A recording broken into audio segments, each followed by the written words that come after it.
Welcome to our episode of Biblical Archaeology from the Ground Down. Presented by Bible Interact and hosted by Dr. George Sparks. Join us as we explore the fascinating world of the Bible from leading experts in the field of archaeology.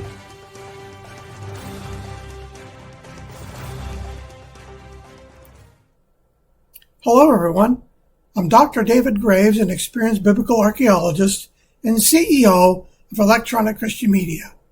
I'm here today with another exciting episode on our Archaeology Discoveries channel, where we discuss important archaeological artifacts related to the Bible. Thanks for watching, and be sure to like and subscribe to our channel. Well, welcome everybody to today's program. This is Biblical Archaeology from the Ground Down, sponsored by Bible Interact. It's going to be a unique program, a fun program, and very informative. We have three remarkable discoveries. Now, since we're from New Mexico on my side, and of course, being Gary Byers over there, he's also just right up the road. I could say three amigos, can I? Yep. So in this podcast, we're actually going to be looking at three separate locations. First, starting from the latest, the Roman period, then the Iron Age, and then lastly, the Middle Bronze Age. We have a director, Dr. David Graves from Aberdeen University in Scotland. He's going to be talking about Livias and the Roman bathhouse. Next, it will be the director of Shiloh's excavation, Dr. Scott Stripling. He received his degree from Veritas University, now located in Albuquerque, New Mexico. And in Shiloh, he'll be talking about the Tabernacle. Lastly, will be Dean Gary Byers. He's the Dean of Trinity Southwest University. He received his degree from Baltimore Hebrew University, and he'll be talking about Tall El-Hammam. This one is actually located in Jordan, and he'll be telling us about a very unique gate system that they found. And this is going to be fun because they have all actually excavated together at these locations. So they know each other fairly well. Who knows what they're going to tell us in their 12 minutes where they have their panel discussion. So 15 minutes for presentation, or a little bit more or less, and then about 12 minutes for a total of about 27 minutes total. And there will be that panel discussion between them on each of their locations. So, Dr. Graves, you're up first. We get to pick on you first. Okay, great, George. I'll get the... And he's the only one in this panel that's not bald. I told him, I said, you need to fix that. Yeah. I tried. You did not. A little bit of a story on that. It was when Scott and I were staying in Amman, Jordan, and we had a contest to grow a beard. And I just kept mine after that and kept it on growing because my wife liked it. So that's the story on the beard. Well, I'm going to talk about finding the lost city of Livias. And Dr. Stripling worked with me for 6 seasons at this site as well. So this is not just mine, but I was the one that found the corner. And I'll talk about that in a few moments. But just to give everybody a little geography, this is the site of Tall El-Hammam in the Perea area, right across the Jordan River from Jericho. And it is connected, we believe, with Herod Antipas. And he was building 3 cities, or rebuilding 3 at the time: Tiberias, Sepphoris, and Livias. And then, of course, he had his fortification down at Machaerus. So that's the area we're going to be talking about. And so Herod Antipas, sitting there overlooking the Dead Sea, and he called Jesus a fox, a ceremonially unclean animal. And he finally came to face with Jesus because he didn't meet him until his trial in Jerusalem.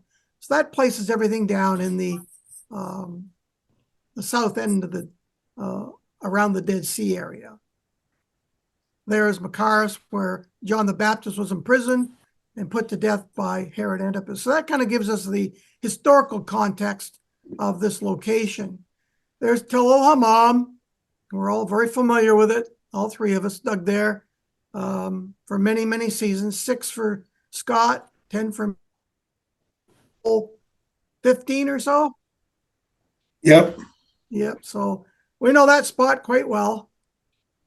Well, one day in season 2, we were doing a walk around the tell. Basically, we're walking here on top of the city wall, tracing it, trying to figure out where it was going. And we discovered that the lower tell was a lot bigger than we thought it was, and quite huge. We're heading up in the direction. You can see Tall El-Hammam just here over the horizon. And then we have these acacia trees right around the corner. We're walking in this direction down here, and we come up around the corner, and these acacia trees are right here. Well, I just spotted this underneath these trees here. I spot this corner of a building. And Scott, I haven't mentioned this before much, but I think this might have been where the theater was originally. That little saddle, everything's all tore out, but I've always wondered where the theater would have been for the City of Livias, and I believe this may have been the footprint of that theater, because they always built them into a wall of a mountain. The Greeks and the Romans both like to do that. So anyway, that's just a little aside. We didn't find any Roman remains there, but lots of Roman pottery around. But the smaller circle is where our building is going to be. It's right across the farmer's road to the lower hot spring. And this is the lower hot spring here. It's been capped and used for irrigation today. But right here is where I happened to spot a corner of this building that day. And I found some pottery. I picked it up, and Mike took a photo of me holding it. Come to find out, it looked Byzantine. And here's where there was some burning on the corner. So this got us thinking, what could this be? And so this was in 2007, the second season at Tall El-Hammam. And then here's some of that Byzantine pottery we found. And so I put together, I've started writing my memoirs, Beneath the Sands of Time. I've entitled this little story, Unearthing Shadows Without Tools. Because Scott and I came back early in 2008, having done a little bit of research. I asked Scott to help me with writing and doing some research on this in season 2.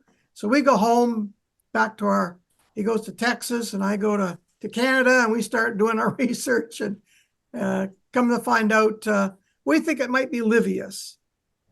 Well, we come back early, so we arrive without our tools.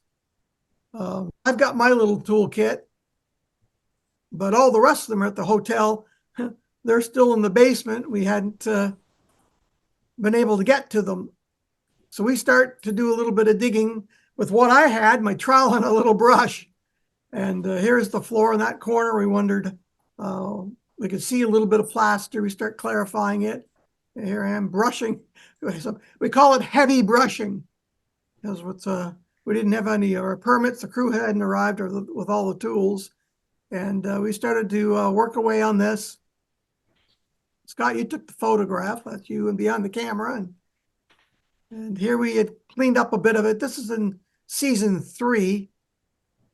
Once the crews arrived, we had our tools. We cleared out some of that area. So that was the corner that got us thinking, what could this building be? Here we had in 2010, we cleaned it out a little better. And lo and behold, here we have a pipe coming out of the corner, a lead pipe. We couldn't find the other side of it on the outside. We did excavate that, but there's a close-up of it. So it was a drainage pipe. In 2010, we went on the outside and started digging there. And Scott, I think you recognize that person there in the corner, don't you? I know that girl. Yeah, that's Scott's daughter. Yeah. So they helped us. And I think this is her friend Jessica up here in the top. Mm-hmm. Okay, so but what was interesting, we have this stone that's laying down here on the side, and here's another photo of it.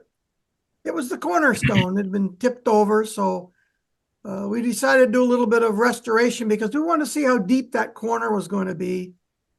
And so we got a jack from the local landowner, an old car jack, and we started hoisting it up because there's no way we could move it. So here we are propping it up. We kept blocking it up, jacking and jacking. And I huffed and puffed and pushed. And eventually we got it up into place. So we did a little bit of reconstruction that season. And then we were able to go down where I'm kneeling and see how deep that went and see the foundation of it. Kind of interesting. What I noticed in a photograph, I hadn't really kind of picked it up before. We got two tiers of the large ashlars, and then we have more of a revetment wall on the top. So the small stones on the sides and then the fill in the center. So, but that was all blown away by the local farmers. Well, the area we're talking about is from the air is this spot, and there's the hot springs down in the right corner. You can view the wall around the face of it, but that's an overlay of it. And you can see the early Roman in blue. That's the early Roman walls. They were 0.8 meters. And then the late Roman walls are in red. And they were 1.2 meters. So that was a later addition, we believe, just based on their size.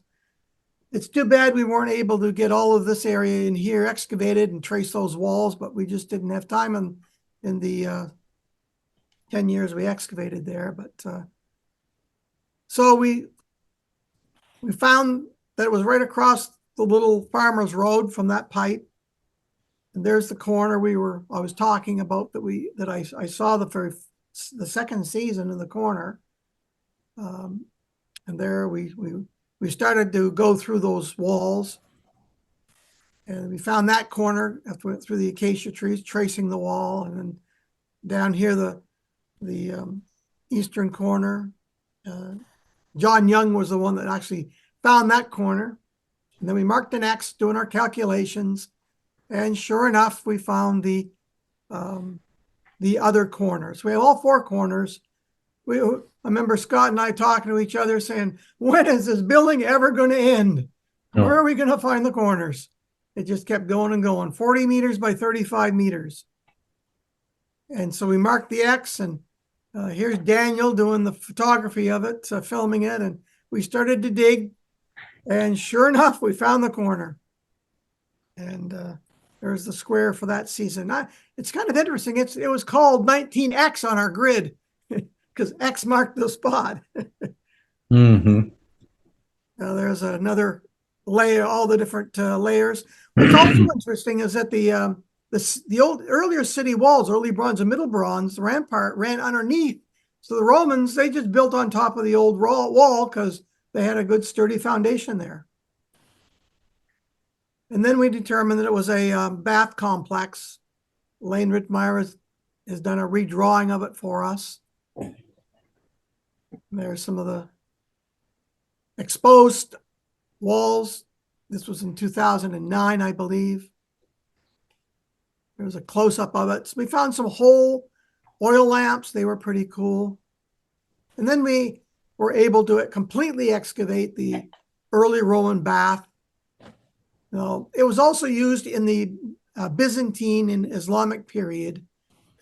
So from the early Roman through to the addition in the late Roman, and then the Byzantines and the Romans, the Islamic period, used that. Well, we found an inscription on the inside wall of a roof. Had a big Islamic inscription on it one season as well. And a lot of pottery. So we found pottery from all those periods. There's a close-up of it. Beautiful plastered bath. So we did a little research on it. What was this called? And here I am at the Madaba map in the church, St. George's Church in Madaba. That's where Zoar is marked on the map. And that's what everybody says. That's our site. Scott and I published on that. Is Tall El-Hammam up there in the corner. And there's a close-up of it. Tall El-Hammam, Livias. We have some other, it's right across from where John was baptizing. So all fits with Herod Antipas. And then I found this Roman mile marker visiting Mount Nebo. And lo and behold, it said 6 Roman miles to Livias. So I said, well, I got to find that Roman road. And sure enough, I found another Roman mile marker on it. And I found the location of each of the Roman mile markers and 3 references to Livias and how far they were from different locations. Eusebus, it was 12 Roman miles. And then it was 5 from Tel El-Hammam, we knew where that was, and 12 from Jericho, Theodosius. So we had 3 triangulations. I could calculate. I tried to convert everything Roman miles, and using Google Earth, we were able to identify Tall El-Hammam, where they all intersected. And Ramah, where everybody said was Livias, that was off the mark. So Scott and I published a peer-reviewed journal article in Levant magazine identifying our site as Livias. And there's where that Roman mile marker was discovered. That's the 6th Roman mile. And there's the 7th Roman mile down here or 8th, sorry, I discovered on the Roman road itself. So I was able to place them all. These ones are all identified by the Franciscan monks. So that's the one that's in the museum. And then, of course, Scott and I are wandering up to Habasa one day because there were some Roman ruins up there. And Scott and I come upon this strange concrete. It looked like the foundation to a house. We were both kind of puzzled at the time. We were wondering what that was. And I think that Carl Morgan was with us too, wasn't he? Yeah. I think he's the guy that came up with the idea. Well, that looks like an aqueduct. And of course, the light went on in our heads because we knew what that was. So we were able to clarify 140 some meters. There's the dam behind us for the water. This aqueduct on this side here is from Tel Tahuna, but it points directly over to our site at Tall El-Hammam. So if you're going to have a big city, you need lots of water. And then, of course, someone told me that there was a mosaic of a floor in a church, from a church in a banana field. So I took my trusty guide, Joseph, and we went down one day, snuck in there because they were, I think they had marijuana plantations in those banana fields. They were a garden with guns and wasn't safe for anyone to go see. So I was able to get in there quietly and got all photographs of it and documented it. Beautiful chalice, just beautiful colors. I think I took my water bottle and color, got a photograph of it. And then the famous, we found 2 pieces of the famous Jesus Light Shines for All, Eulogia, made in Jerusalem from the late Byzantine period. And then we published all our pottery and stuff in the book, in our book. There's the 2 pieces that we recovered with the Greek inscription. And what was neat about this piece, you flip this one over, and on the back side, you see the fingerprint of the person that actually molded it.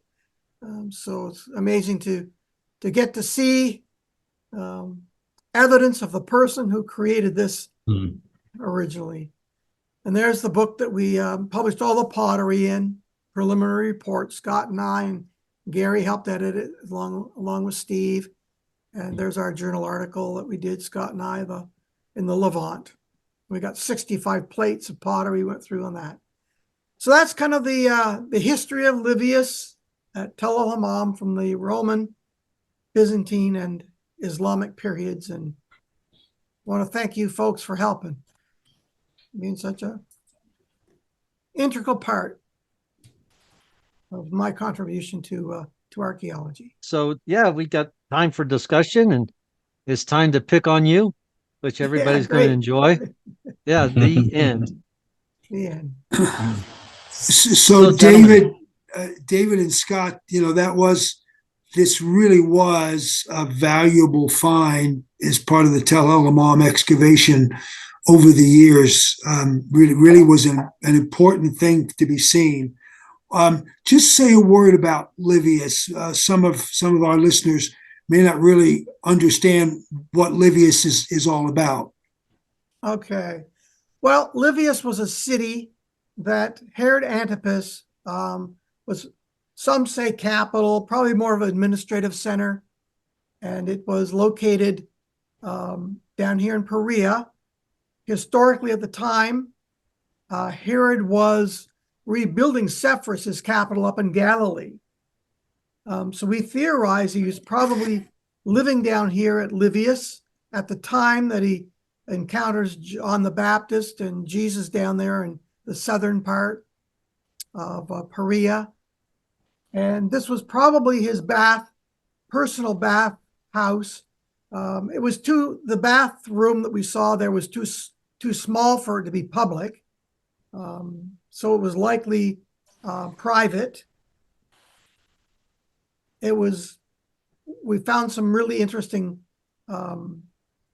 architecture, some rosette stones and what have you. So it was beautifully decorated on the outside. So it was something fit for a king. And we had the water, we have the aqueduct. It probably extended out as far as Tel Rama, but all scholars have just identified it with Rama. But it was bigger than that, I think. And a lot of the ruins have disappeared. But this bath complex at the base of the Tel was still being used. There was a Roman tower on the top of the Acropolis. We encountered that first season. So we know they were guarding the water. Habasa behind us, the Tel behind us across the road, had a whole lot of Roman remains up there, a fortification and 5 cisterns. I calculate about 1 million liters of water. So that's I think it's important as the administrative center for Herod Antipas in that whole region. And Livias has never been identified. So this is really the first time it's been officially excavated. Scott, did you want to say anything more on that? Well, just a little bit more background. It was called Bethramtha during Herod the Great's time. Burned. When he died, people expressed how much they disliked him. And then the city's rebuilt in about AD 14 by Herod Antipas. And Perea probably had a larger population than is thought. Generally, it's been published as being quite sparse, but I think because of Livias, you did have more traffic, and then, of course, Machaerus down south. The article in Levant has gotten amazing traction, and so while some aspects of the excavation were controversial and some identifications controversial, Livias grabbed a whole segment of people's imagination, and we have this now. We're being cited by many authors and many publications, and just on a regular, almost daily, you'll see where somebody from somewhere downloaded the article, they're reading it, they're citing it, and so forth. So rewarding to see the work that we did there being part of the academic record. Yeah, and we did find evidence of that burning at the site as well, didn't we? So we have. That's right. We have evidence of that conflagration. Now, people may not remember who Livia was. So you're talking about a very pivotal person here. The Dia, Livia, she becomes deified when she's brought into the Julian family. So she is the mother, the wife of one emperor and the mother of another. So she's the wife of Augustus and the mother of Tiberius. And she spans those 2 administrations, which is really the epicenter of the whole Jesus narrative, right? And she's a critical player during that time and a power broker. And she's actually, when she's adopted into the Julian family, she's then deified. She goes through an apotheosis and has her own cult. Yeah. And a number of other sites have been named after her, Livias, as well. So for this particular site to be designated Livias by Herod Antipas was a big deal and quite significant. Gary, do you remember the motto, the slogan that David and I came up with? We tried to get everyone to embrace it. Don't be oblivious. Tall El-Hammam is Livias. That's pretty close. That's pretty close. Yeah. Don't be oblivious. It's Livias. That's right.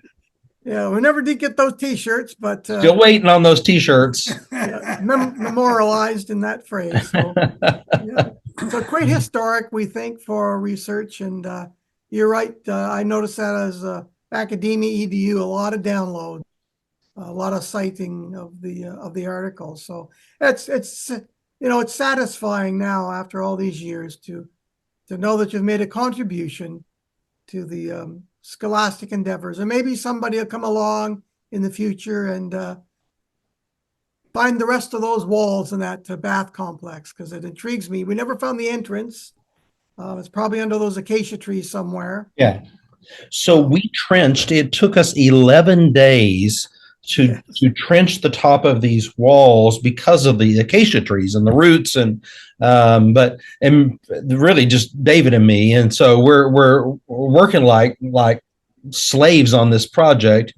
And when we finally got the third corner, which eventually, when it was excavated several years later, was just loaded with whole vessels of pottery up against that wall. We didn't know it at the time, but once we got three corners, we did the math. Between the two of us, we were able to do the math and project where the fourth corner should be. And sure enough, it was. And so we were able to then look at this and go, the measurement, I think the standard Roman measurement is called like an arpent. It's about 35 by 40 meters. So they built it on standard Roman measurement.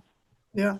And I was looking today, or the other day, on the Hadar. There's a fort up behind the dam, and the whole fort was actually 35 by 40 meters, which I thought was interesting. The same standard size. Measurement. Yeah, standard Roman measurement, same size as our Roman bath. But maybe somebody will come along, and find the rest of it. We thought the west or the east side was the reservoir. The walls on that whole outside area was 1.2 meters, so it was larger. But how much it was reservoir and how much more on the inside? There should have been a tepidarium and there somewhere, for a Roman bath. So there's more to discover there, but we've kind of run out of steam, and with all that's going on in the world today, I think it'll be a little while before people will be going back. But so that's my story on the finding of the lost city of Livias. I've got a lot more stories in my memoirs, not so technical and telling some of the secrets, but for now, this is my contribution to the work at Livias and with our good friends Gary and Scott. Well, thanks, David. I mean, that was a lot of fun. I always love your slides. You got the coolest slides. But it did my heart good to see you lifting up that large stone with that car jack, because I mean, I have to reevaluate. I have to because for years I always thought that the Hebrews built the pyramids. Now I got to reevaluate. It could be the Christians, because if I just did a close up, and said new discovery, Christians built the pyramids, and I showed David with the car jack, I think it would go viral. Well, Scott would take some of those Roman stones, cut stones, and pick them up all by himself to take them out of our squares, and that was quite heroic. I couldn't lift them, but that one wouldn't move, though. That one wouldn't budge. No, that's not one of them. No, it's one of the smaller ones. Scott still does a lot of that stone moving like that, David. Still today, he's still got it. I know. I'm sure he does. That's good. All right, our next victim, Scott Stripling, Dr. Stripling, and the Tabernacle at Shiloh. There's a lot of glare with all these bald heads, hey, David, I need to get David's sunglasses. He was at that there we go. the mosaic in the banana field. He's got these sunglasses on, talking about the marijuana plants, and he's sitting there looking like a little stoner boy. And I'm thinking, like, what is it? I would be suspicious of those guys too. If it was my field, I'd be saying, like, what is this dude doing here, man? There's some stories we don't tell. That's right. You and Bob Marley. Hey, Gary, you remember the other, I think it was our first season, our motto for our shirts. What happens in Sodom stays in Sodom? Yeah, what happens in Sodom stays in Sodom. Yeah, that's right. We weren't allowed to talk about that the first season. So. So I'm excited to share with you guys about our excavations at Shiloh. I did not expect to encounter the building of the tabernacle when we began the excavations. In fact, I published an article saying that I thought it would have most likely been on the summit and so forth. But serendipitously, we have encountered evidence now of the sacrificial system at Shiloh. In fact, extensive evidence on the northern slope where we chose to begin excavations at fields H, K, and D. So let's look at some examples. Of course, the Bible tells us about the tabernacle's construction, who would have built it, Bezalel and Aholiab, telling us about certain dimensions as well. We know those dimensions approximately. We're not positive what a cubit is, but the most important thing when thinking about the tabernacle are the 2-to-1 ratios. So if the structure is east-west and divided on 2-to-1 ratios, and has cultic material associated with it, then those are the things that we were looking for in our criterial screen. Of course, we started off thinking that Shiloh is not mentioned outside the Bible. Now, as I'll show you, we think that it is mentioned outside the Bible, but initially we only had the biblical text, and Joshua 18:1 is clear that Joshua chooses this spot in Ephraim territory, he himself being from the tribe of Ephraim. His hometown, incidentally, Timnah-Heres, is nearby and is now under excavation by David Raviv. So we're going to learn a lot more about the culture at that time as well. So Shiloh is without dispute. Nobody's arguing whether or not Tell Saloon, Khirbet Saloon is the right place. We have inscriptions from a later period as well. Here is me driving the first stake of the excavation. This is on the final day of the Khirbet el-Makadar excavation of the summer excavation. And Lane Rittmeyer, Suzanne Latimer, and I went over to Shiloh, already knowing that we were going to launch the excavation there by invitation of the Antiquities Authority and the local community. And driving that first stake, of course, having no idea that underneath where I'm driving it is the corner of a building that we now believe is the building of the tabernacle. So chronologically speaking, we are saying that the tabernacle was at Shiloh for about 325 years, from approximately 1399 to 1075. That's the biblical chronology. The Mishnah gives us 369 years, and so the two don't exactly comport perfectly. We do have a destruction level that we have radiocarbon dated to 1075 BC, which is likely the Philistine destruction of Shiloh. Here is David again, the Madaba map, and you can see Shiloh prominently mentioned here, Silo, where the ark stayed. So let's make no mistake about it. Shiloh matters because the ark was there and because the tabernacle was there.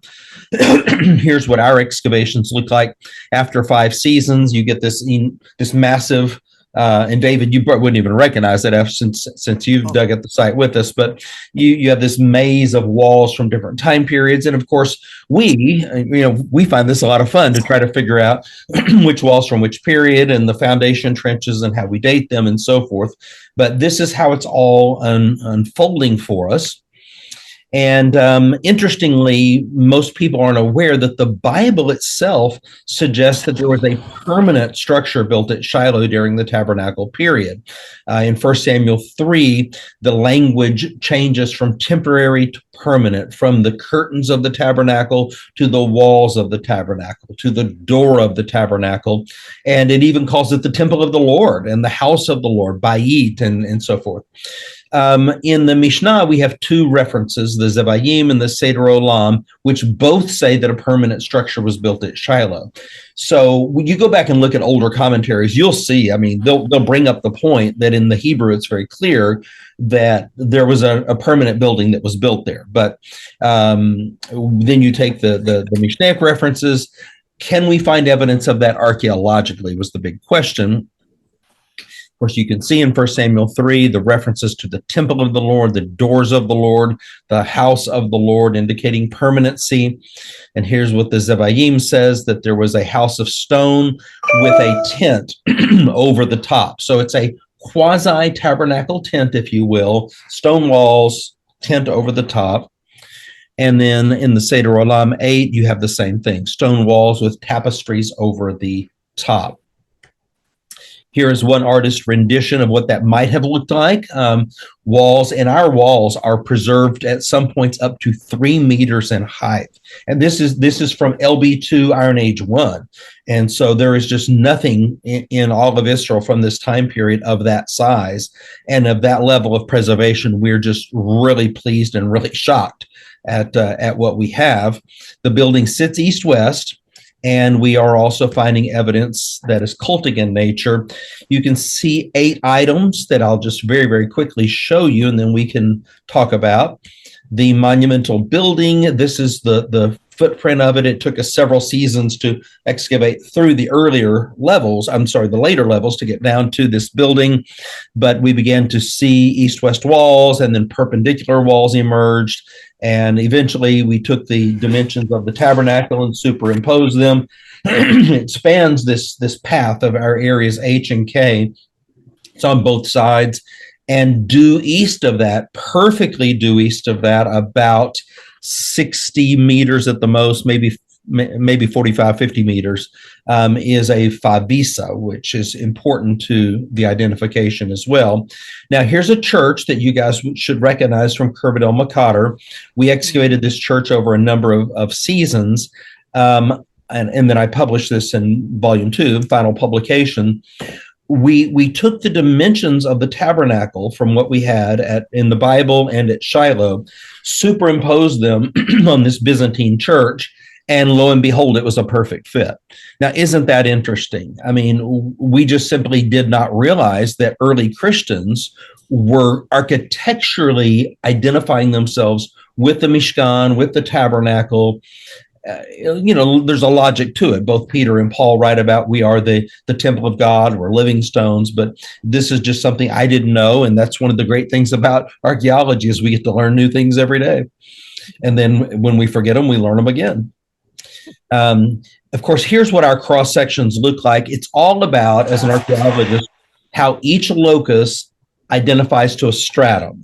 And if we can't do that, then it doesn't matter what else we're doing. That's what it's all about, is assigning that locus properly to a stratum so that we can see the history of the site. And so you can see what Shiloh now looks like after 6 seasons of excavation. Here are 3 beautiful coins from the early 2nd century, silver coins. 2 of them are Bar Kokhba coins, and one of them is a, pardon me, a Vespasian coin. 117, so clearly would have been still in use in the Second Revolt. So David Raviv and I and Yoav Farhi just published an article in Hebrew University's journal, Jerusalem Journal of Archaeology, on the evidence that we now have of both revolts at Shiloh, First Revolt and Second Revolt. So it's interesting because even if your primary research focus is down here, in the process, you uncover the most interesting stuff, and I find it all fascinates me, and then you publish it as you go. Here is a good look at our wall 10, and as I said, it's preserved to over 3 meters in height. It's perfectly aligned east-west with huge foundation trenches and clearly datable to that LB2 Iron Age 1 transition. We have found so far 3 pomegranates. 2 are ceramic, 1 is faience. And the faience one from this last summer was within the area that we would call the Holy of Holies, if you will. And let's see if I remember to add a slide of that in. But you can see the hook here. The Bible says that there were bells and pomegranates on the hem of the priest's garments. Within this building now, we're finding these miniature pomegranates. I can't prove that this hung from Eli's robe. It could have been from a cult stand or something else like that, but I can't prove that it didn't either. And of course, of the 7 sacred fruits, only the pomegranate went into the presence of God. We have altar horns. I was already on my radar because in a Byzantine church, we had an altar horn in secondary usage at a site where the Bible says there was an altar. So this was on our radar, and sure enough, we began to uncover within this building, or just adjacent to this building, a demolished 4-horned altar. And you can see a beautiful example of one of the stones. We just had residue analysis done on this stone. These things take forever, unfortunately, just because you're dealing in the Middle East, and then you've got pandemics and wars and, all kinds of things going on. But we finally have residue analysis. I can't share publicly that those results yet, but it's interesting. And some other possible stones along the way. There's a plastered surface, and as archaeologists, that really matters to us because it's a sealed locus, which means that then we can get, if we can cleanly date what's underneath it, then we can do relative dating on what's above and below that. Sure enough, I was expecting, based on the pottery on the floor, which is Iron Age 2A, that underneath that plastered floor, we would find Iron Age 1, like collared rim jars. And if there was a destruction layer, that it would carbon date to about 1075. And I love it when I'm right, because that's exactly what we had. We had collared rim jars, and we had a big destruction layer that radiocarbon dated to 1060 plus or minus 30, right in the wheelhouse of what we would expect for the Philistine destruction of Shiloh. We are also now finding Murex shells. David, you know that matters because you've written on the Murex shell, but to find them in the highlands at a site where the priests are, because this is of course, you extract the dye from the Murex for the priestly garments. That's the Murex purple. The Murex purple. Here are the storage rooms that cluster against this monumental building, only on the north, only next to this building. We don't have storage rooms anywhere else on the site, but only here, which is again suggestive that in this temple tabernacle complex, perhaps there were tithes and all being stored. And we have dozens of massive pithoi within these storage rooms from different time periods. So there's levels within it. Get another look at it there, and a good drone shot looking into it here. And David, that is the area that you actually were excavating right over here. Right here. This is a little room from the Roman period that we've backfilled for now. We'll clean it out later, but this is the area where you were excavating. Yeah, good to be in the Roman again. Yeah, I know. Well, we thought we'd extract a little pain from you. Here is what those collared rim jars look like when they're coming out of the ground. Telltale signature of the Iron Age 1. And of course, one of our drawings.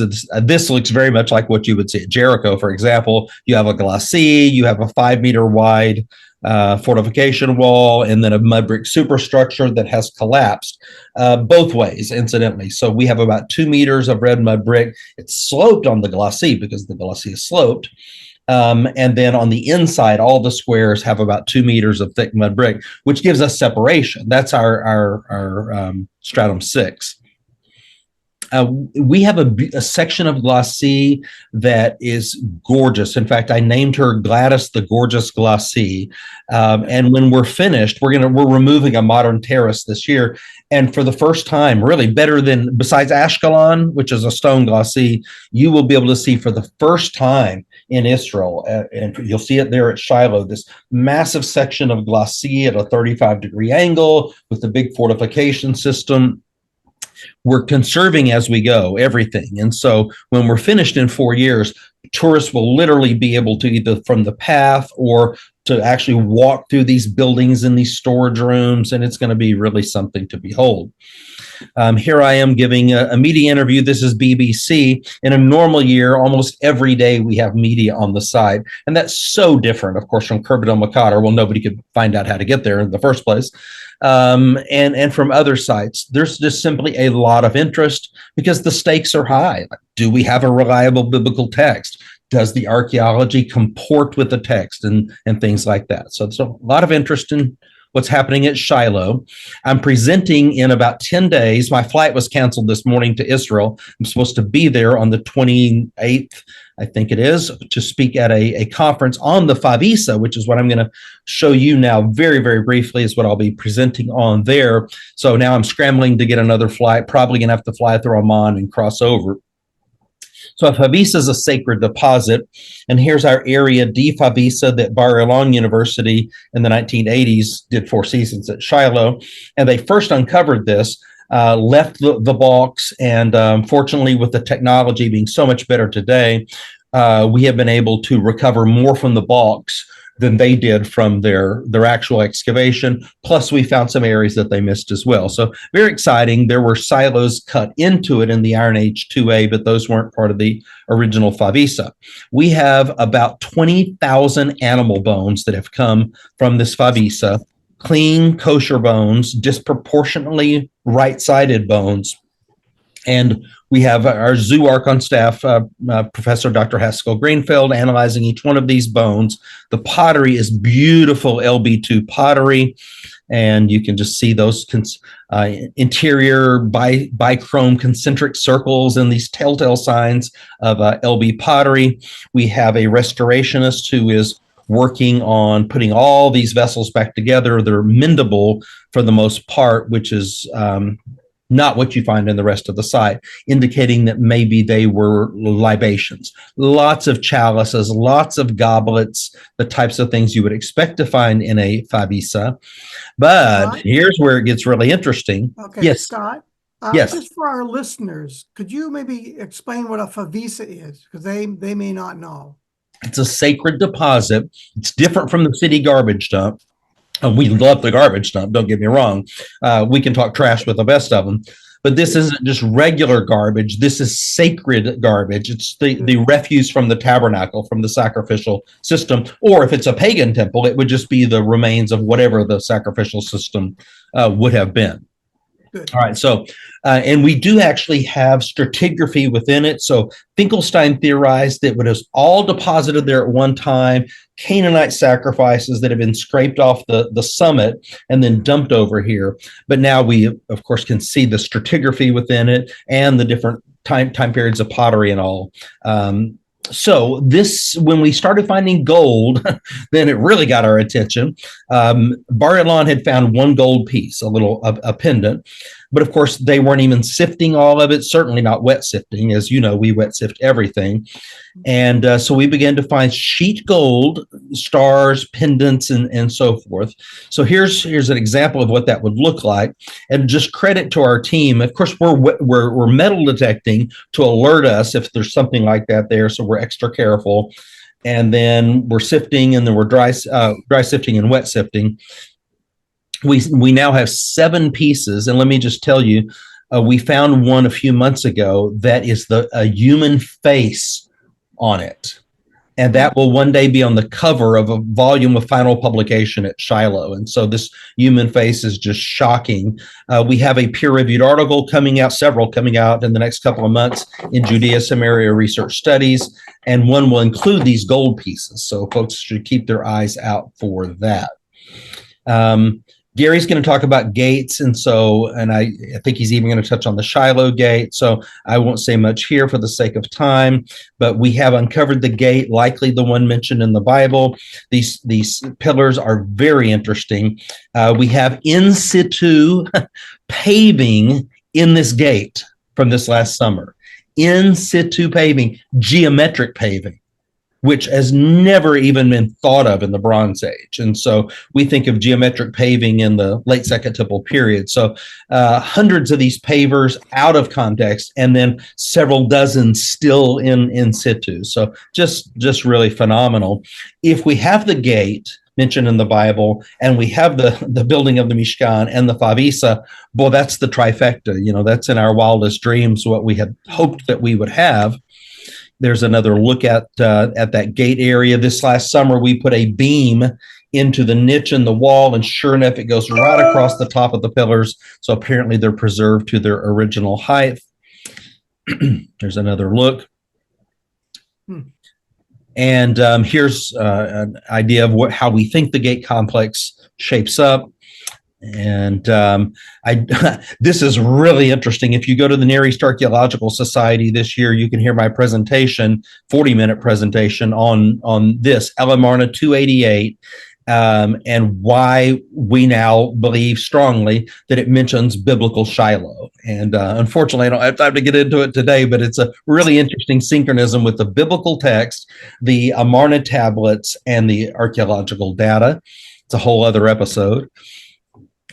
And I think we have the northern approach road. We can see where folks would have come to ancient Shiloh, like Hannah, Elkanah, and so forth. We have Bula, we have scarabs. You know, when you're wet sifting everything, this is the type of thing you'll find. You can even see the fingerprint of an ancient Israelite there. Here is a scarab of Tutmosis III. Gary Urey and Gary Byers, that's a student of yours. Gary Urey and I have co-authored an article that's about to come out in a peer-reviewed journal on several of the Shiloh scarabs, including this one. You can see the cartouche there in the middle. And that brings us to the end of my presentation. So now we can chit-chat about it. Well, that's great, Scott. Be able to catch up on everything you've discovered since I was there, and making great progress. Well, when you've got pandemics and wars, it slows you down a little bit, but yes. we're trying. Yeah. And health on my case slowed me down. But so, Scott, say a little bit about what we think the tabernacle would look like there. So we've got some stone construction that we think, you know, the Bible and the Mishnah reference, but then we've still got the curtains. What do you think this is looking like? So if you have curtains, and let's say that they're still making the curtains out of animal skin, they could be lining the inside of the walls, but certainly the tent over it, the roof over it is tent. We know from going down to Timnah down in southern Israel, there's a replica of the tabernacle down there. They have told us that every 3 months they have to replace those curtains. The whipping of the wind just tears those things apart. How the Israelites felt like they got permission from God to build stone walls, I don't know, but they did, I suppose. So that's kind of how I picture it. The animal skins would not have survived because it's wet in the highlands. You don't have that low humidity like you would in the Jordan Valley, but the stone walls have. But think about the accoutrements. We have found clasps and murex shells and the pomegranates, which is the motif of the tabernacle, the storage rooms, the favisa. So inductively, you put that all together, and I think you've got a good verisimilitude of maybe what things were like in the tabernacle period. So Ballo's drawing here, is that sort of how you envision the tabernacle's location? No, not at all. I have this here to illustrate, thank you for asking, what it's not. Exactly. This is how people have pictured, Charles Wilson in 1866, theorized when he came to Shiloh, there was this northern platform that was rectangular and it was east-west, and perhaps that was the location of the tabernacle. Kaufman, in a Barr article in 1982, reintroduced that idea. By that time, the modern community had, arrived in the mid-70s. And so they really latched onto that because, they were believers and they needed a place to go and pray and bring tourists to. And so now it's sort of got a life of its own. But people are embracing, when scholars come by to Shiloh, at first they may be a little bit skeptical. And I really don't even tell them my view. I'm just saying, here's the size of the building and it's east-west and blah, blah, blah. And the director of the IAA's publication unit, Zvi Greenhut, recently said to me, he said, I know what you're thinking, Scott. You're thinking this is the building of the tabernacle, aren't you? I said, I didn't say a word. I'm saying if it's not, then you've got two structures of the exact dimensions at the same time, at the same site. And, in the end, he's going, what else could it be? So yeah, we're not going to publish it until we've got every I dotted and every T crossed, because you can just imagine the outcry there's going to be, they claim they've got the tabernacle and all this. So, well, what it points out, I think, is that there's so much misinformation out there, whether you're talking about the location of the Temple Mount today, even. I think you published an article on that I did some drawings for, and you've got the whole issue of the tabernacle located here. There was even some he did a drawing, Ballo did a drawing of Tall El-Hammam as well, and there were some mistakes in it. It was pretty well done, but do you envision Shiloh being round like that? So yeah, it is. We can follow the fortification wall, so that's not a problem. But notice how he's got the gate on the south. And that's what most people thought. I mean, because of the gradual ascent from the south, it would be more logical. Listen, guys, in archaeology, a lot of times things aren't logical. We don't know why they did what they did, but they didn't do what we expected them to do. If there is a gate on the south, it has never been found.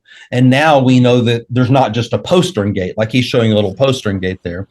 But now we know we have a major gate complex on the north. Where's the water at Shiloh? It's on the north. So you're 1 kilometer out to Ein Sailun.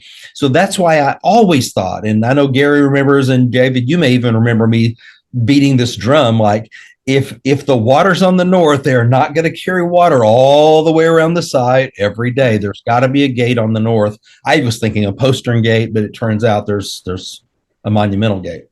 Yeah. It'd be great if we found the gate or the entrance to our Roman bath complex. Oh, amen. Hey, so let me get in a plug for the dig. The website is digshiloh.org, and anybody can come. We plan to be in the field this summer, whether there's war or not. I mean, we did dig in the midst of the conflict this last summer. And so we felt very safe. We had no issues while we were there. We did our due diligence, of course, but we will be in the field and invite people to follow us and even come participate. Great. All right. Great information. Great stuff. How many seasons, Scott, have you dug there so far then? So 6. We missed 2 years during the pandemic. So we've excavated six seasons, and I'm estimating we need 4 more approximately to finish the 3 things: the monumental building, the Favisa, and the gate complex. And that's really what I want to do. Is I wanted to tie together the work the Danish had done on the east, the work that Bar Ilan had done on the west, tie that all together, and then as a bonus, we have these 3 things tied in there, and then we'll work on publications. Great. Final publication. Thanks. That's two great podcasts so far. Dean, this is some heavy stuff to keep up with now. But he looked like he could do it. He's been on the program now 3 times, and each time we had great response. So I believe that he can pull this off. Oh, he's the man. Good. Yeah, thanks, guys. You go, Gary. So here we are in the southern Jordan River Valley at the north end of the Dead Sea. You can see the Jordan coming in from the north. Way in the top left-hand corner, you can see the Mediterranean Sea.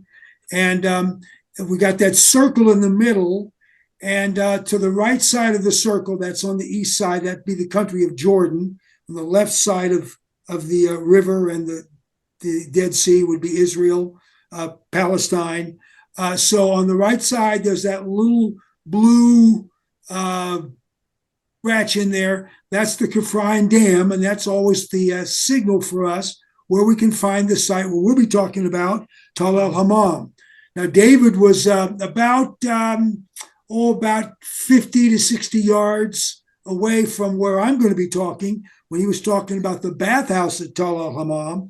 And we're going to be looking at the Middle Bronze Age gate system there.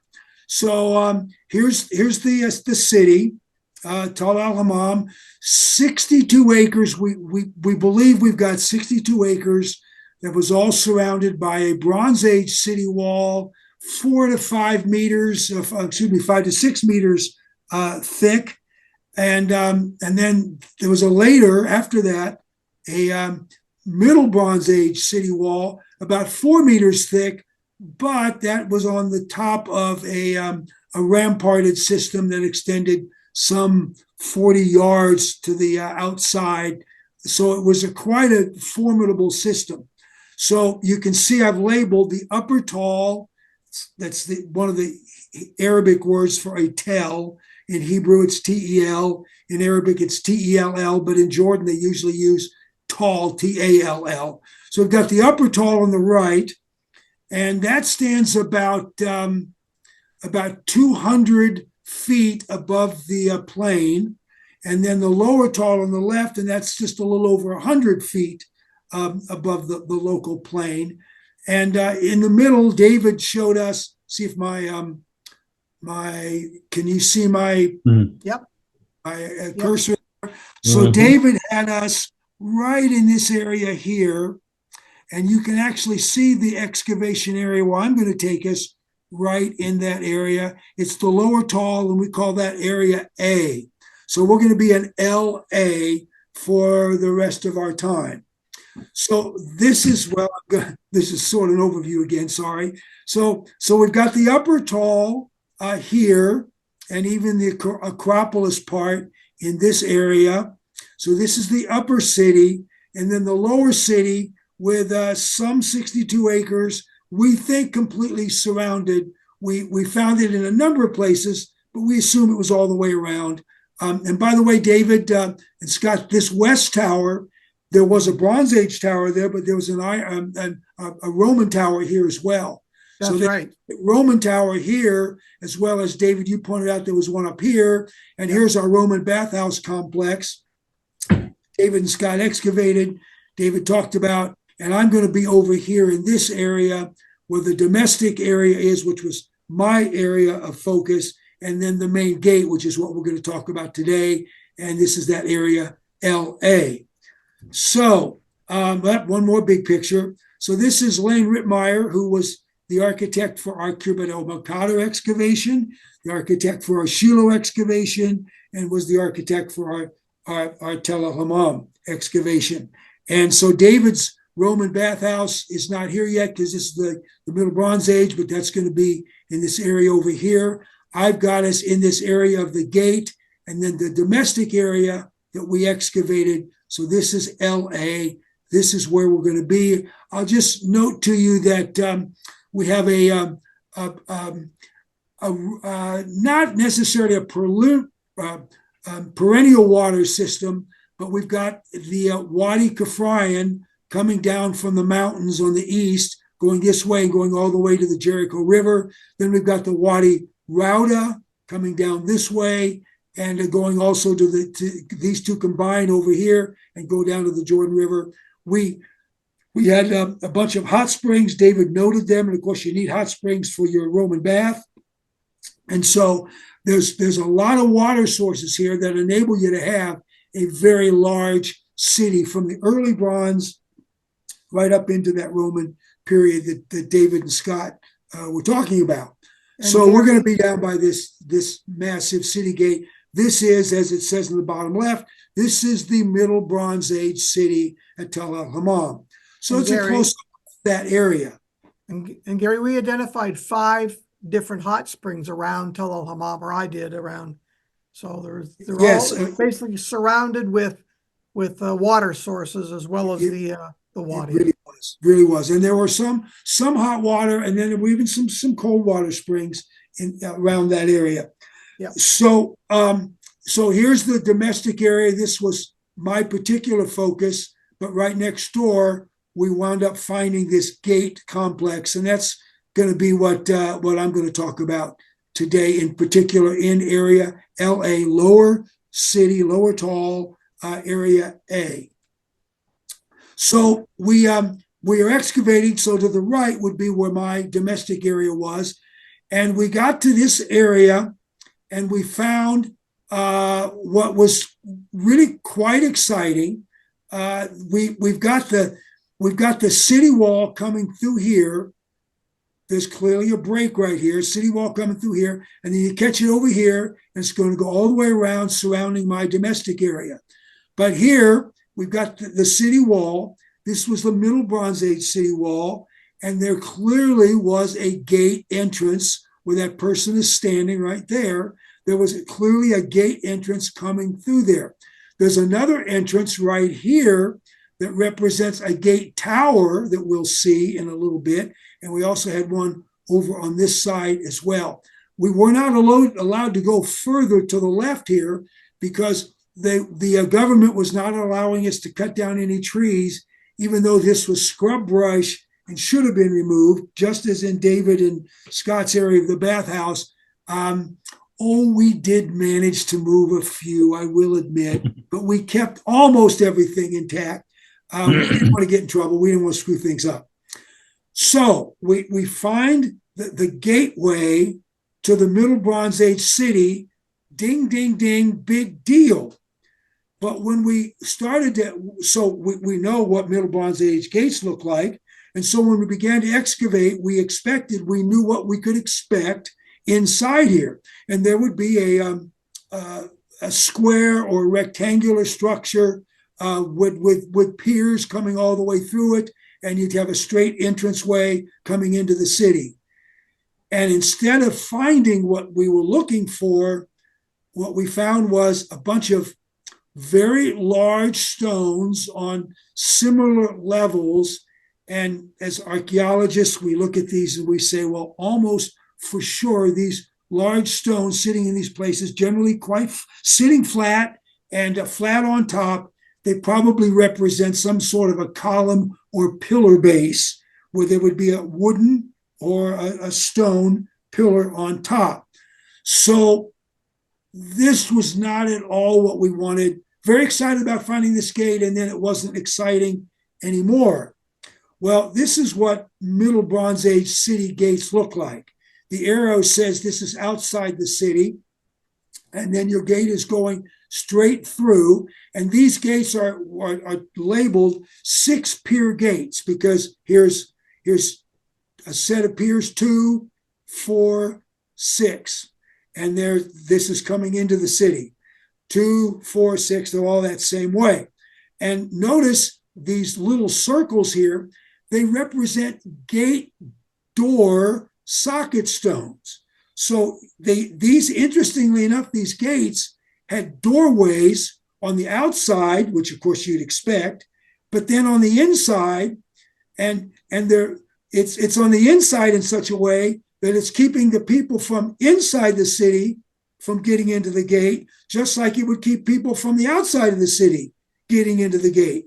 And this is a common feature for the Bronze Age cities.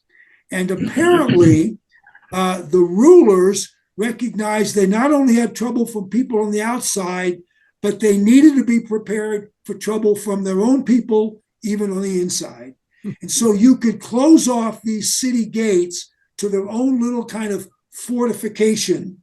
And an unusual feature we really weren't expecting, but this is what you keep finding with these Middle Bronze Age city gates. And I'll just show you one more. This is one of my favorites at Ebla in Syria. And it had an outer gate, a courtyard in between, and an inner gate. And sure enough, there's 2, 4, 6 piers on this one as well. And once again, the 2 sets of gates. So this became a little bit of a fortress. And the leadership of these cities seemed to think, apparently, this was a valuable feature. Well, that's what we know Middle Bronze Age gates look like. And what we got is this. And our architect, Lane Rittmeyer, he was in England. In fact, he eventually came over special just to be here with us, to work with us on this. And David, you, Scott, and neither one of the three of us were here when all of this major stuff was going on. And Lane says, well, this is what you've got. First, he accused us of screwing it up because all those features we're supposed to have, you got, what did you do to them? And we said, we didn't. We promised, Lane, this is what we have. So he said, okay. So he worked on it. His wife, Kathleen, worked on the data. And he came in and said, well, I think what you've got are pillar bases. Now, it turns out that we have pillar bases on 3 levels.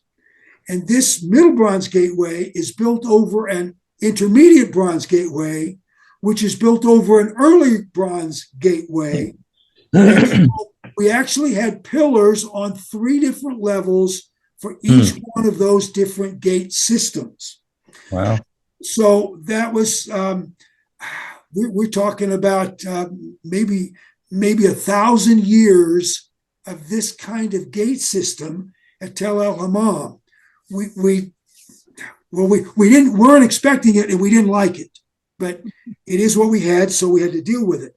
Rittmeyer went on to point out we all knew there's nothing like this in the southern Levant or the northern Levant, Syria, or down here in Canaan.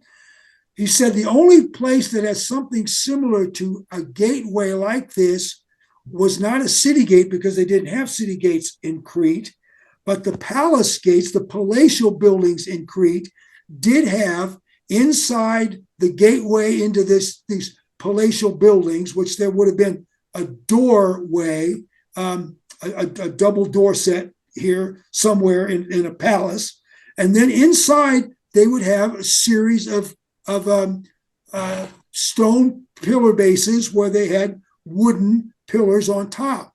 He said, based on what you have found, I'm going to suggest that you probably had 2 rows of pillars. We only found 4 pillar bases there. He suggested 2 more. And the reason he suggested it went a little farther was because he made the case with us that the ancients tended to be quite symmetrical. So we found this stuff on this side. He said, I think you're probably going to have the same thing on this side. And even though the lines are dotted, he said, I think that's what you're going to see.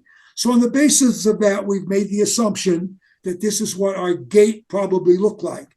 So instead of a direct access entry gate into the city like we're used to, this one was going to make a right-hand turn and probably enter the gate into the city this way.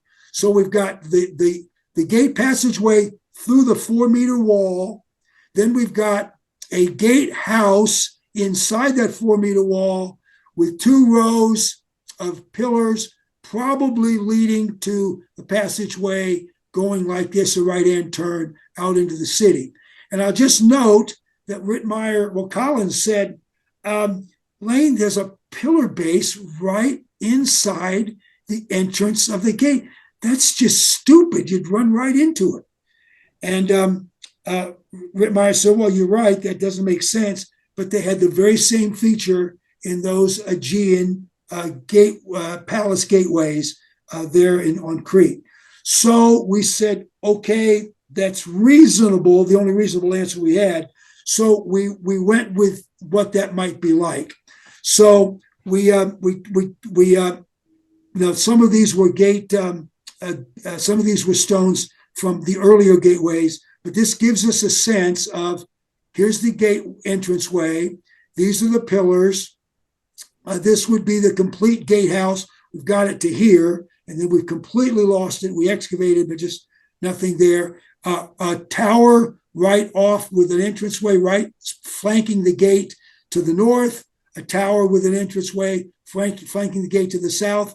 We had this data. We had little evidence of this one, but enough, we felt like. Then a major tower out here with the entranceway was still there.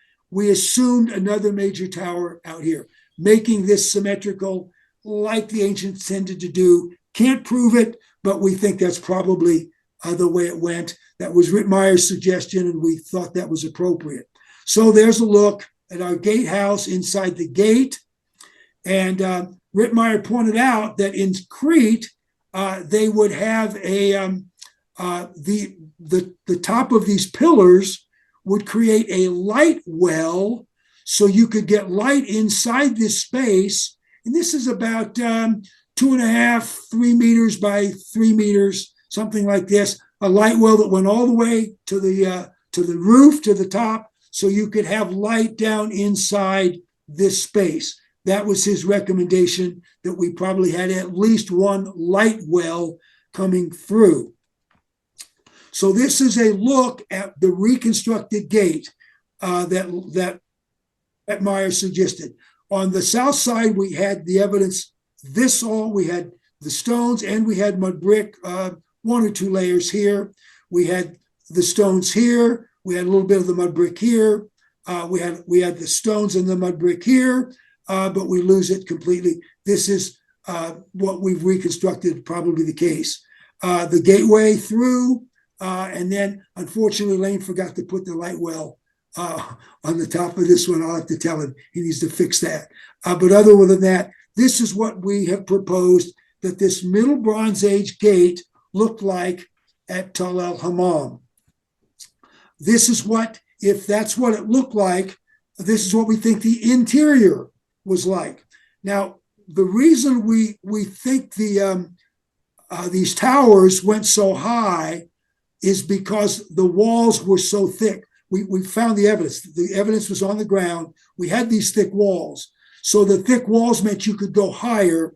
So it's been proposed that we had the ground level, then a second level, then a third level, and even a fourth level on these towers. Inside the gatehouse, it wasn't so high, but the towers could and would have been. So the thickness of the wall suggested this is a reality, probably done so for a major fortification. So we've got the two flanking towers of the gate passageway, and so they'd be this tall all the way around. And so you'd really have good defenses here, right here. But these other towers created a real killing zone out in front of the gateway. And so it would have been a major defensive system. The road up to the gateway, there were a series of walls that we think created the road coming in this way. So there's only one way up, going to come this way, going to get into this killing zone if it was an army, and certainly good security to get into the city. There's that pillar right in front of the gateway. We think maybe the road went like that, exited out that way into the city. That's our understanding of the gate system, the Middle Bronze Age gate system for the 62-acre walled city at Tall El-Hammam. Gary. And I'll just finish with what Scott just showed us, the gate system at Shiloh. So Mark Hassler, who excavated this, comes up with, and Scott showed us a picture, the three, these were stone pillars made up of stone drums, stacked one on top of another, not a single stone, but stone drums stacked together. And this is pillars. Now, this is outside the gate system compared to ours, which are inside the gate system. But Scott, we don't have any analogs for what we've got at Shiloh. This is not something that we're familiar with from the Middle Bronze Age, but it's what we got. And it's the only other thing. The only other thing that's close to it is our pillars, rows of pillars on the inside gateway at Tall El-Hammam. So stay tuned, folks. We got more to know on both of these sites, but pretty interesting stuff. Okay. Gary, yes, sir. perhaps you could explain to our audience who Lane Rittmeyer is, because you showed some drawings, that this character has done. They may just think he's, making stuff up and so forth. But can you explain maybe for our audience who he is and why we rely so heavily upon him? Certainly will. And I've accused him of making some stuff up too. But so far, all my accusations haven't stuck. And he is one of the most respected. Now, he's older than we are. So he's an old guy now. But and he's not doing nearly as much in the field. In fact, he doesn't go to the field anymore at all. But he still works for a lot of publications. Lane was probably the premier or one of the top three archaeological architects in Israel in the 80s and the 90s, and even far back as the 70s. He did meet his wife on the Jerusalem dig. He cut his teeth on the Jerusalem excavation, went in as simply a digger. His skills and his ability seemed to suggest he might be good at surveying. He became the surveyor there in Jerusalem for the excavations around the Temple Mount. And Benjamin Mazar's dig. Benjamin Mazar's excavation, and then Avigad as well. And so they really respected this guy and trained him. And I like to say, I've introduced Lane a dozen times at meetings, and I like to say that there's no Jew, Christian, or Muslim alive today who has seen photographed and drawn more of the Temple Mount, top and bottom, than Lane Whitmire. And so he's one of those experts on the subject of the Temple Mount of Jerusalem, but he has worked on dozens of excavations all around the Holy Land, and he is just one of the best. And we all first met him at Kibbutz el-Makadar, and then he joined us at Hammam, joined us at Shiloh, and we're just very fortunate to have a guy of such not just skill in seeing what's there, but researching behind the scenes and identifying things that help us to understand what we're finding. He's an amazing guy that we are very fortunate to have in our world. And what we normally did was we would take all of our measurements from the day and from the season. Then he would come late in the season. We'd hand all those measurements that we've so meticulously put together over to him. And he would draw things for us and make sense out of it and join the squares together. And he just knew how it should look and where things should be, and from his experience. And he was able to do some really masterful drawings for us, not only of our square areas, but also reproducing sort of a 3D image of what we had, as you showed in that Middle Bronze Age gate that he drew for us. He's as good as anyone I know of to connect what's going on in one square to another square, and they don't have to be adjacent. He just is able to do that. Elevations are really important, but he just sees things that a lot of us don't see until later. Yeah. Well, so that's the gate system at Tall El-Hammam with its sister gate at Shiloh, both of them from the Middle Bronze Age. And I feel very privileged to be part of both situations.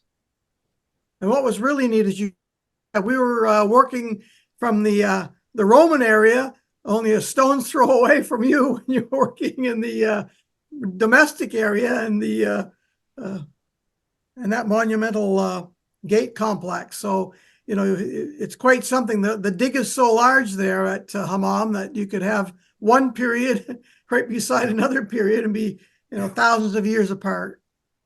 Yep.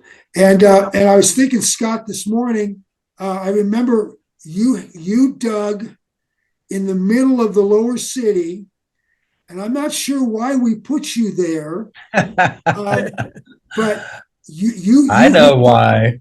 You hit the water table. What were you looking for in that area? Do you remember? There was, the banana every 7th year they rest the fields. Yes. And so it was the year where they weren't planting. And so you could see things you couldn't normally see because they plowed the fields. And so one of the local landowners, I think Abu Musa, had told Steve that he remembered in his childhood that a Roman column, a mile marker column, had been thrown into a cistern there. Well, of course, David and I were very interested in such things that might contribute to, holding up our hypothesis of Livius. And so for some reason, Steve was really interested in it too. So he suggested that I take a few guys and that we dig this square. Now at Hammam, I think we were doing 6 by 6 meter squares, not 5 by 5. Yes. They were big squares. And it was really rock hard. So the hardest digging that I'd ever done. And we got down to 2 meters and not finding much pottery along the way. And at about the 2 meter mark, two things happened. I found a piece of modern plastic, not what you like to see. And number 2, we tapped into the water table. And it filled up with water. And that was after 2 weeks of brutal chain gang work. And I felt I'd never been so happy to see a square closed in my life. And we did not find the column or anything else except plastic. But the locals got a free cistern dug for them. Yeah. Well, Steve probably got some money on the back end. Probably Abu Musa said, "Hey, I'll pay you if you'll dig a hole over here for me." And that's what we did. Yeah, could very well have done. as I look back at that area today, Scott, I think the hole's all gone. They've plowed it over, but that we can dig it again if you want. Sure, I know you could and would. That area is just covered, unlike any other place on the site, covered with ash. It was unbelievable as you look back down over that area, and they're plowing it up, but it's just undifferent than everything else. It is just thick with ash, and I kind of remember you going through that kind of stuff. Yep. Oh yeah. Don't know what it meant, but it was sure an ashy mess, and every day you guys came out filthy. That's for sure. I do remember that. In my memoirs, I call it the square to nowhere. Square to nowhere. Excellent, And David. the poor volunteers that I brought with me, friends from the States, my daughter and her friend and other friends, Lynn Wilson, God bless him, Ralph Peel and his family. And after a couple of days, they looked at me like, is this what you brought us here to do? We want to go dig with David. Yeah, some to David, and then Ralph, we let him go somewhere else. And yeah, I wasn't going to make them do that anymore. No, that's not what we like to do when we bring volunteers on our trips. You got to chase it where it leads. Yeah. That's the deal. You never know till you get down there. Well, thank you guys. This was a really neat trip down memory lane. Of course, Scott and I see each other regularly at Shiloh, and David, we don't get to see as much of you these days, but we had lots of great memories, lots of great times. Yeah, and congratulations on your YouTube channel. It's just taking off, man. This is great. Yes, absolutely. So, George. Yes. Thank you, buddy. We'll turn it back over thank to you guys. So much. George, you want to bring us up to date on our viewerships? Where we're at to date, we're at 118,000 subscribers currently. So a lot of it has to do with David. We started off with like 8,500 or so, and then it was slow, of course, and then we started picking up, and then he actually, just like today, he gives me leads to other archaeologists that I can have on the program. Yeah, it's great. And so that's the way it has grown. And I'm very appreciative of all his work. Even today, folks, he's the one that came up with like, hey, let's get together. Let's do this like 3 amazing discoveries. And then yesterday we met up early for about an hour and discussed how we wanted to proceed with it. So, of course, a lot of this has to do with Dr. Graves. And I just want to tell you how appreciative I am to have you on this program and putting this all together. And also, Dr. Stripling and your efforts today and participation. And Dean Byers, once again, being our program. This is your 4th return. I know this is going to be a tremendous podcast. Once we get this edited down, let's say into the long version, an hour and a half, you're welcome to it as well, both on troweling down and also digging the truth. If you'd like to have it, we're going to put, of course, our intro and exits, and all you got to do is whack those off and put on your own, and you'll be ready to go. And if you need permission, then I'll just talk to Bible Interact and say, hey, it's really, if it weren't for them, we wouldn't have the podcast. So why not? Putting it together, I think this would be good for all your myself thinking that would be good for both your programs, your podcasts. Absolutely on YouTube. I think that your people will enjoy it. There's a lot of good info. Absolutely. A lot of good Absolutely. info. Maybe you can include the links to the Bible Seminary and to Veritas, so people looking for archaeology programs, there's a couple of good ones that they can look at. Great. Right. Absolutely. I'll start working on that. Once again, thanks for your time. Thanks for participating. Thanks, George. What a great program. I'm glad we were able to get you 3 gentlemen together, the 3 amigos not from New Mexico. Now, me and Gary, Dean Byers, well, we're from New Mexico, but the rest of you guys, well, I feel sorry for you. That's all. And Thanks for your time. I appreciate great information. And everybody, thanks for tuning into Bible Interact, sponsored by, Biblical Archaeology from the Ground Down, sponsored by Bible Interact. Everybody have a great day, and appreciate everybody subscribing. Keep at it. you know what to do.